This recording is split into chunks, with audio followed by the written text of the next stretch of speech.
this game, and the team is... That's enough. Get your shit. Let's go. It's over. I'm done. Get your shit. Two tight ends are in for Sanders. Well protected. And there's Jerry Jeudy. And he's off. And into the end zone. Touchdown, Cleveland. The lead. Yeah, Jeudy is one of 8 first-round picks on this Cleveland roster. 4 homegrown. He, of course, came from Denver. And rookies have accounted for more than 61% of the Browns' total. Sanders, I mean, he read the man-to-man coverage. Jeudy beats Baker on the inside, and then he's flipping into the end. The Cleveland Browns may need to be investigated. This honestly looks like tanking. I'm not even trolling, and I don't even say stuff like this normally. Here's the scenario. Shedeur and their offense gets the ball, down by 8, 2 minutes left, they drive the field. Shedeur throws what could be the game-tying touchdown on a great ball on second down here. By the way, Fannin is tight end 1, accept it. Anyways, they have to go for 2 to tie it. Shedeur just got them down the field. He had a ton of great plays throughout the game, but they take him off the field and come out in wildcat. This is literally putting your entire staff's job on the line. Why are you calling this? Unless you're tanking. I can't think of another reason, especially given previous endeavors running wildcat. And yeah, you can blame Judkins, but maybe he's only ran this combination of tags once. It honestly might be the first time. It's either the dumbest play call ever, fireable offense, or it's tanking. I'm going to say it again. Kevin Stefanski must be fired. I'm going to say it again and again and again. Kevin Stefanski did not want Shedeur Sanders, didn't even want him in the 5th round. Kevin Stefanski has done everything in his power to keep Shedeur Sanders from succeeding in Cleveland as a 5th round pick against all odds. Even yanking Shedeur again for the potential tying 2-point conversion, going with the wildcat, it was a disaster. After Shedeur had shown again and again, he's the answer in the red zone for the Cleveland Browns. Shedeur Sanders just played by far his best game as a pro. He just threw for 364 yards and 3 touchdowns and led the Browns in rushing and scored a rushing touchdown from 7 yards. Clutch, clutch, clutch. Kevin Stefanski just cost the Browns a tie, maybe an overtime. I don't know. The way Shedeur was operating, they surely would have won the game somehow, some way, because that's what Shedeur does. He's playing for a sorry football team that played a sorry football game today, and Shedeur lifted them up out of the snow and nearly pulled it off by himself. I don't know what more you could ask of Shedeur Sanders against all odds.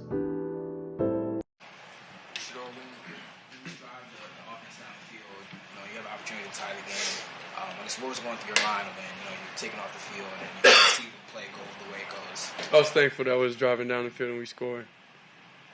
Did you wish you had the ball in your hand in that moment to tie the game? If I'm out there any play, I would wish I would always have the ball in my hand, but that's not what football is. Sometimes you got to run the ball.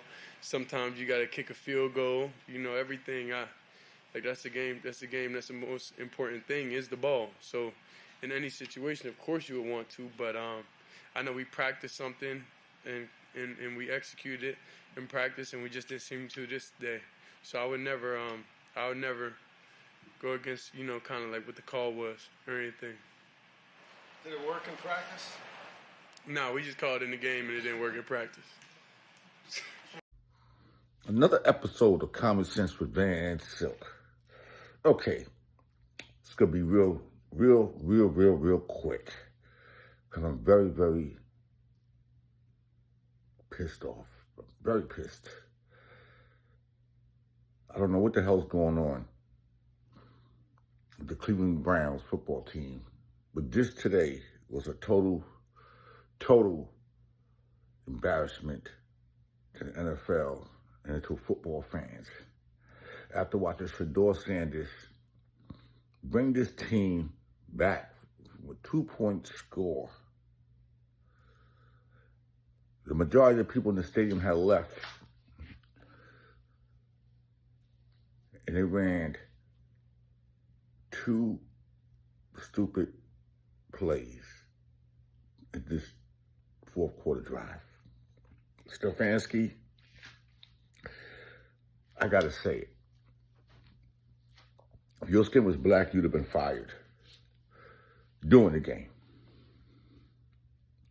Shedeur Sanders, a 5th-round pick, playing against the number 1 draft pick, Cam Ward, 1-8 Titans. 364 yards, 4 touchdowns, ran 4 touchdowns. 3rd start of the season. And this kid is playing to the rules of the organization. I don't get it. You're going to try a 2-point attempt. We could have went for 1 point. And then the next score, all you got to do is score a touchdown and kick a field goal. The second time you went for a 2-point attempt, Shedeur Sanders, who brought y'all all the way back. He brought y'all back. And this was his game to either win or his game to lose. Even if he would have lost, a lot of people would say he had a great game because there was 2 plays that caused greatness from Shedeur Sanders, on a fumble and on a block punt kick. Now, we know the first 2-point attempt was done. I think the center was out. You'll replace the center. But man, it's sad. And then he has to go to the post-press conference and he has to answer these questions and be humble. I'm looking at people talking, oh yeah, the organization humbled him. No, the organization didn't humble him. Shedeur Sanders has always been humbled. See, he come from a bloodline. He comes from a bloodline of sports. His father taught him as a kid. We watched him grow up as a kid, him and his brother Shiloh. And for him not even to be picked in the first round, that's some other shit. But you know what? Common sense would tell you, if the man brought us this far back, to come back here to win this game, tie the game, go into overtime, let it be his. Let it be on him. But see, y'all don't want him to win that game because of the momentum he had. And see, the team played different with him on the field. The offense is different. The defense is different. And I'm quite sure a lot of those fans that left that game early probably figured I should have stayed. But they see, this is what happens when you're on the shit show. Now, we can't expect the Department of Justice to investigate because this administration just as crooked as what's going on the Cleveland Browns sideline. But before I came on here, there were some of the reactions of how people felt and this stupid play at the end of the game. And here are more reactions after what I have to say. So y'all sit back and y'all enjoy this. And Stefanski, I don't know why you even have a job still. Now all of a sudden all the plays, you called all the plays. You know what? This is a straight shit show. And Shedeur Sanders, we all, trust me, there's a lot of real fans behind you right now because you're not a 5th-round draft pick. And if you'd have started this year, I think the Cleveland Browns would have had a winning record. Well, I got to go. Here's some of the fan reactions. Here's some of the sport analysts' reaction.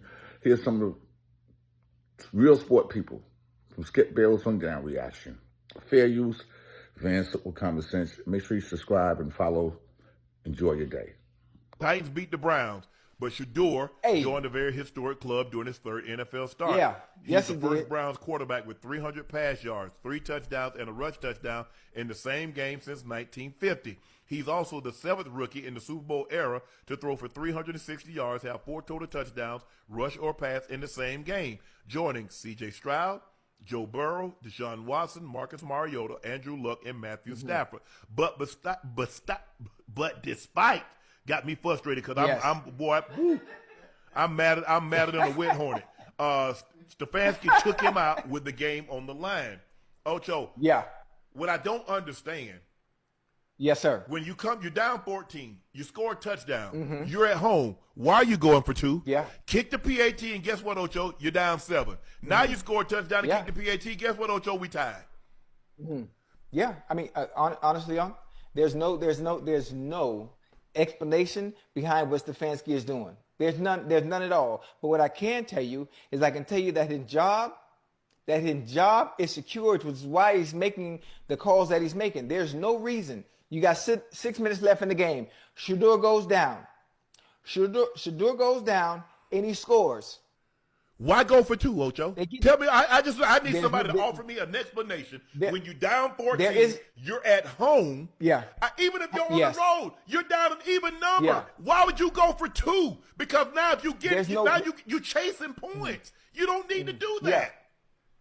Hold on. For one, as well as he was playing, look at the numbers he put up today. As well as he was playing all game long, right? You want to put the ball in your best player's hands that has a hot hand at the right time. Who is that? Shedeur. So if you are going to go for 2, if you're going to make that decision to go for 2, you put the ball in your quarterback's hands who just drove you down, not once, but twice on back-to-back drives to get you a chance to win the game or at least tie the game. I think, I was so confused by this, I had to make 2 phone calls. I had to make 2 phone calls to people who have been head coaches before, just to make sure I can get a better understanding and get a better perspective and context on what was being made. But obviously, even though they're not coaching anymore right now, even though they're not a part of the NFL right now, the answers they gave me were PC.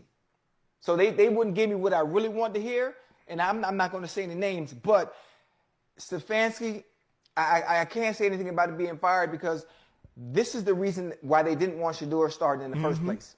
Because now you see what he's capable of. Because everybody said if he'd have started at the beginning of the season, what could we have been? This is exactly why they didn't want him starting. This is exactly why he wouldn't get any reps, because they understood what you would get once he gets in there and he gets acclimated to the system with his players and he gets any kind of chemistry and continuity with that offense. This is what you get.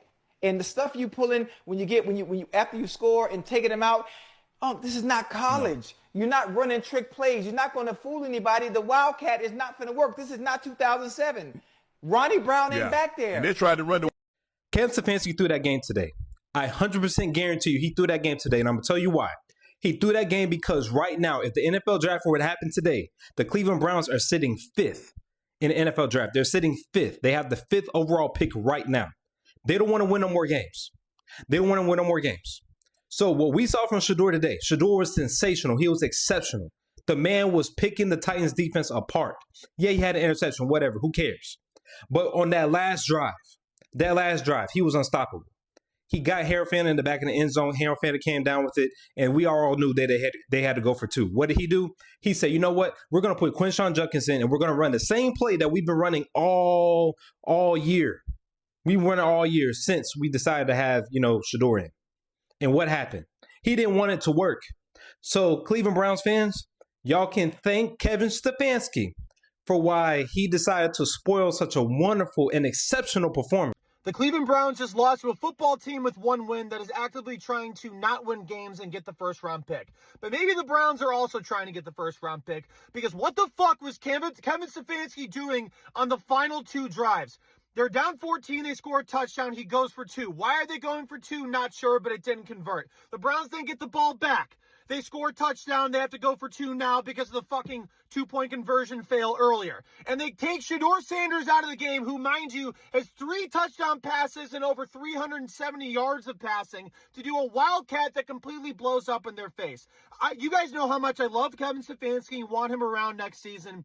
Obviously, he doesn't really want to be around if that's what he's going to do. That is a fireable offense. Again, unless the Browns are actively trying to lose games, which fuck that. You always trying to beat the team that you're playing as opposed to tanking. I hate that shit.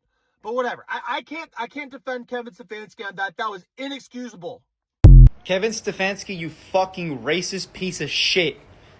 Quit your fucking job before you get jumped in fucking Cleveland. I swear to God, let that young man be great. You are a piece of shit. You are a fucking cancer to the Browns' entire fucking organization. I'm not even a Browns fan. I'm a Cleveland fan. I'm a Cincinnati. I'm a Bengals fan.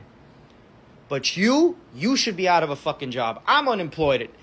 I think I would do a better job at coaching your fucking team. You don't want to see your fucking team win. Why? Because you're a racist fucking white piece of shit. That's exactly what the fuck you are. You don't want to see Shedeur Sanders do fucking greatness. Why the fuck? Shedeur went fucking crazy today, and you fucked it up at the end. You are a piece of shit. I hope that every single fucking Browns fan out here sees this. I'm so sorry that you guys have a fucking piece of shit head coach that doesn't want to see your team be great. I'm so sorry. Fuck you, Dylan Gabriel. Fuck you, Stefanski, you fucking... I do have a question for the Browns, whether it's for the OC or Stefanski. Final moments of the game. Shedeur takes that team all the way down. They score a touchdown. You're down by 2. You have to go for a 2-point conversion to tie it up. Why take Shedeur off the field? I think they did a direct snap, and they tried to do a double reverse, and I think Quinshon Junkins had the ball in his hand. But, like, why get tricky at that moment in the game? Just let your young QB, have a moment and push this game into overtime. I didn't understand that. Just overcomplicating the moment. What's supposed to happen on that last 2-point conversion? Yeah, not going to get into all the specifics, Jeff, but obviously did not go as we thought it would. Did you make that call or did Tommy? Yeah, I make every call. Why would you take him off? Yeah, it's a 2-point play. Didn't come through on our first 2-point play. Got to the second 2-point play. We didn't come through, but that's on me. If they knew it would pan out like that, I don't think they, would have did it. I don't think in any situation if we feel like something's not going to be a success, we'll intentionally call it, and then, just be surprised when it don't work. You know what I mean? So I think every play, I think that's the whole league. Any play you go into a game with, you expect success. And if that don't happen, that don't happen.